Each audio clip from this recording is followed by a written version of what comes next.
Hello, welcome back to A Course in Miracles. This is a series of videos where we've started talking about the workbook for students, where a lot of people begin this course. But if you're familiar with A Course in Miracles, you'll know, and even if you've never picked it up, you may still know that it has three component parts. One is this workbook that we're going through here, and two is a text which explains in some great depth the general underpinnings of this course, the thought system that it stands for and teaches us. And then there's a component that I really like as well called the Manual for Teachers, which is like a spiritual Q&A with the author of A Course in Miracles, Jesus. So, yeah, we're over 300 videos deep into this video series with many, many more to come. And before we launch into today's idea, I just want to thank all of you who have commented, who have subscribed to this YouTube channel, and for your practice. Yeah, more than anything else, thank you for showing up for yourself and for all that lives, which is what we're all doing in spirituality.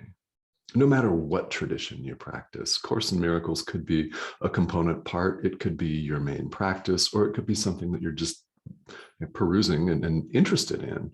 I mean, you could have bought the book and have it on your shelf. I know several people.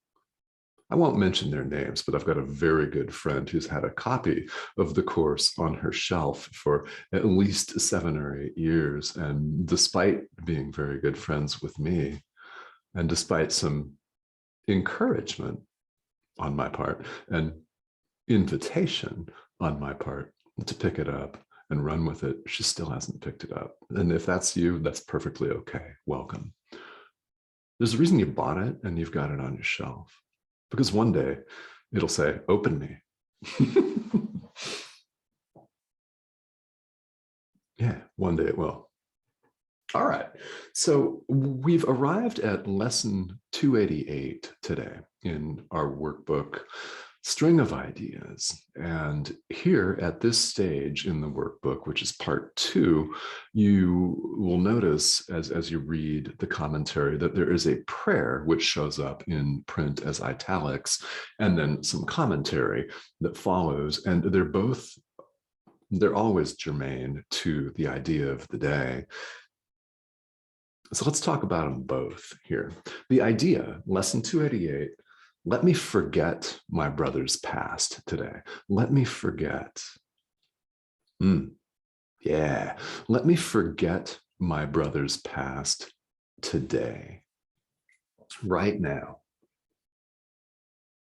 Let me forget the transgressions and, let's say, the supposed transgressions. Why do I say that? There is no separation of any kind.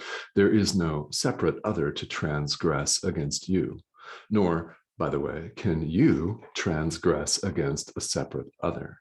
In truth, in reality, here in the world, we've set it up quite differently, haven't we? We go to war with each other. We have bidding wars for things like a place to live, which my wife and I are going through right now in a scorching hot seller's market in Phoenix, Arizona. For example, right? There are all kinds of real world examples like this.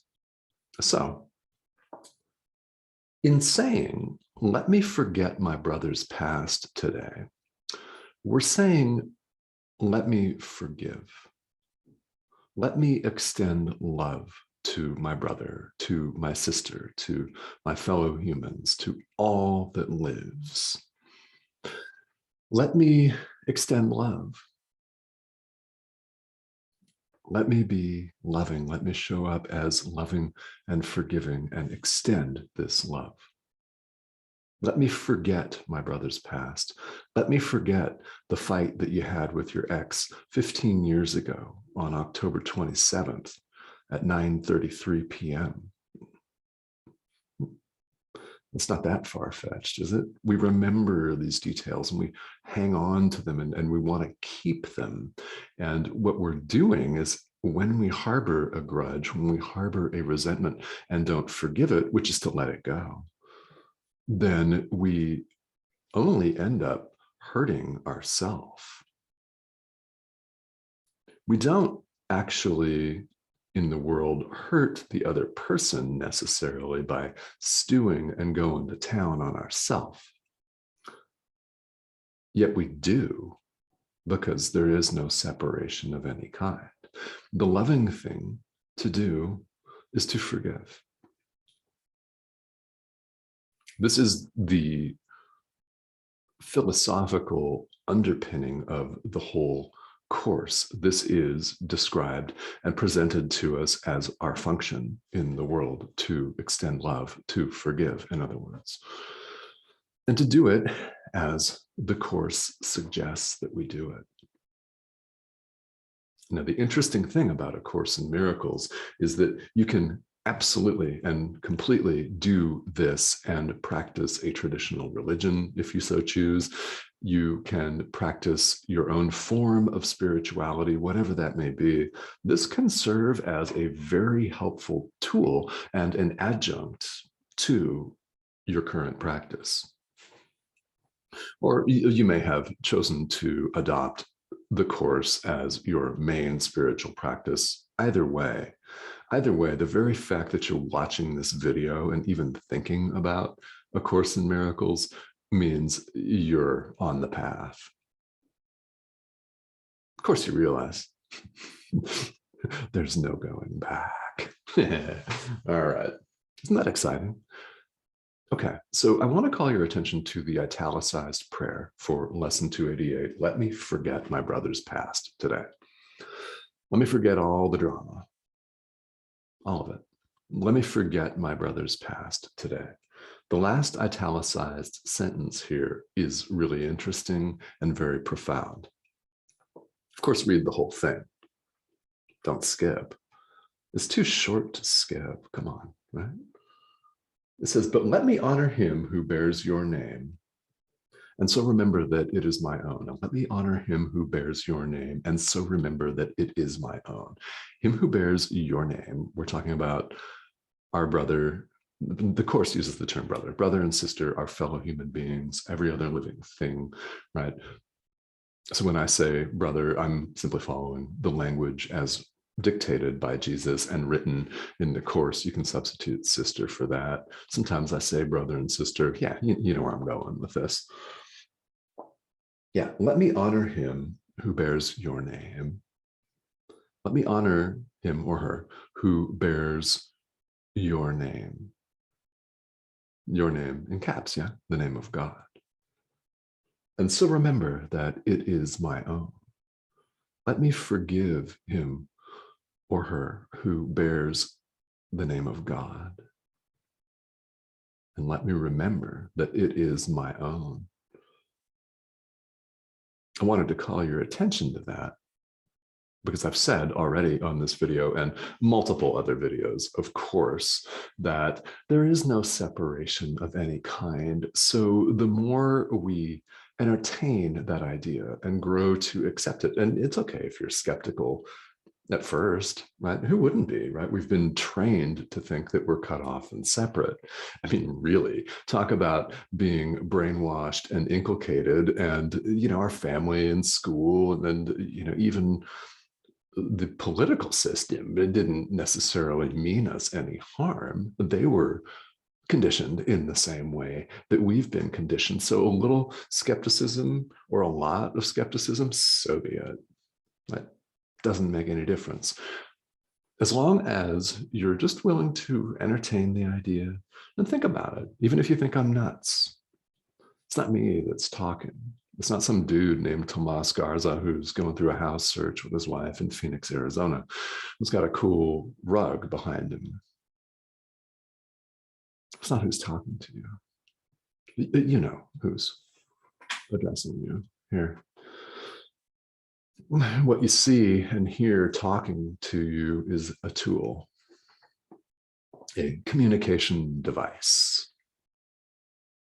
it would be very kind of you to heed the message and put it into practice in your daily life, because that's where the action lies, and spirituality is in doing it. Yeah, applying, forgive. Mm-hmm. So we're invited in the very short text that follows the prayer for lesson 288 to forgive Jesus. Really important, right?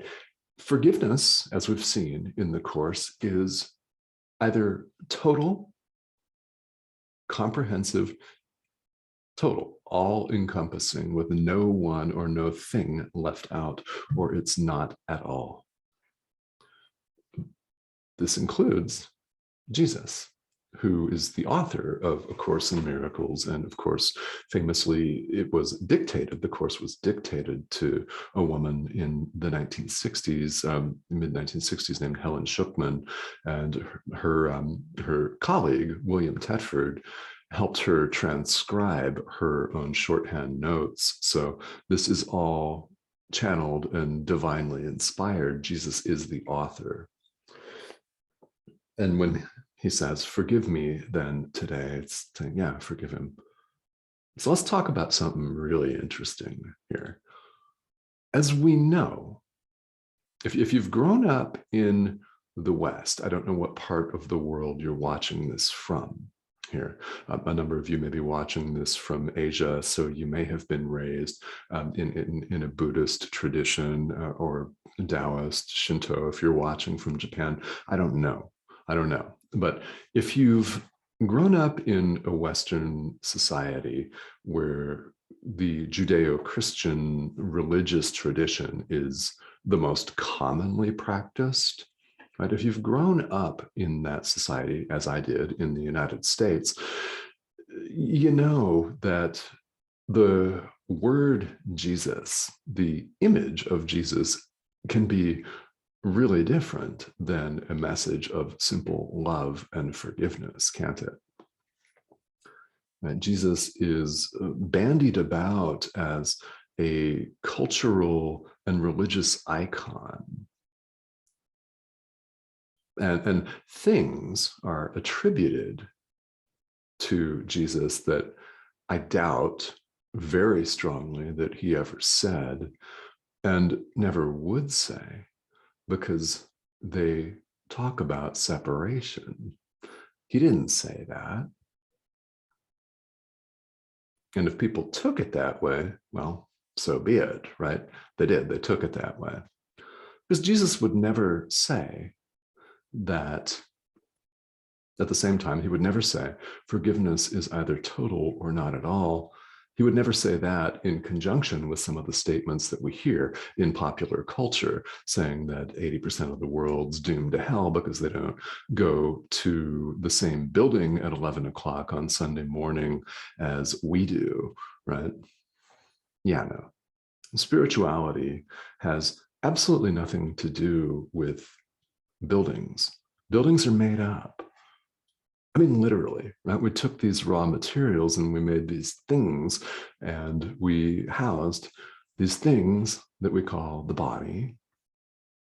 And people further divided and subdivided, as people often do. And as they do it, people develop an us versus them mentality, which started the division in the first place. It's just augmented and taken to the extreme of loathing people who go to a different building on the other side of the world. Demonizing.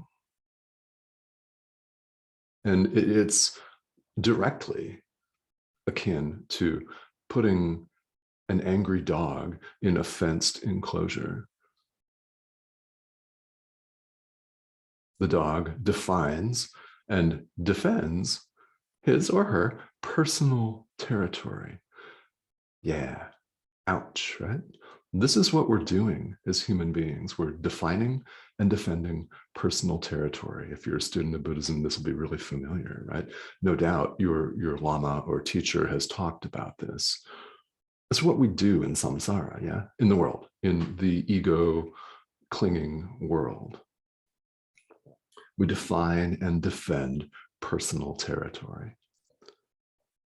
There's an us, there's a them. There's a being to be conscious of other beings. It's duality. It's duality. So that's the world that we're taught to function in.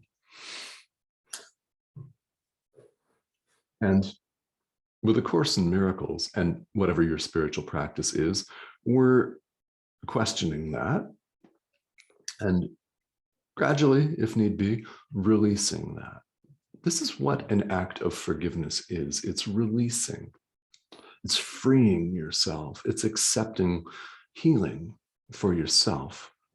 If you don't accept it for yourself, you can't offer it to the world.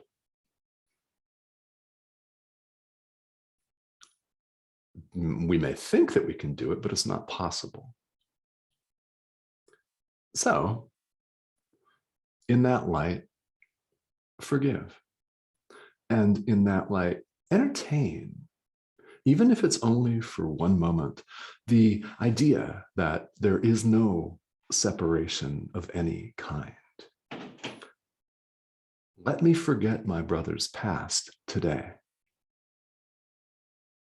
Let me forget my own past today. For they're the same. One. One means one.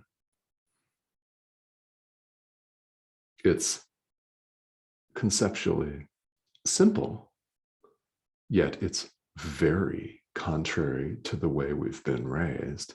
And it's very deeply profound. Why does it ring so deeply and so profoundly? Because it's true. Yeah, just that. It's because it's true. All right, guys, thank you so much for tuning in. And well, as always, we'll be back here for another video. Have a great day.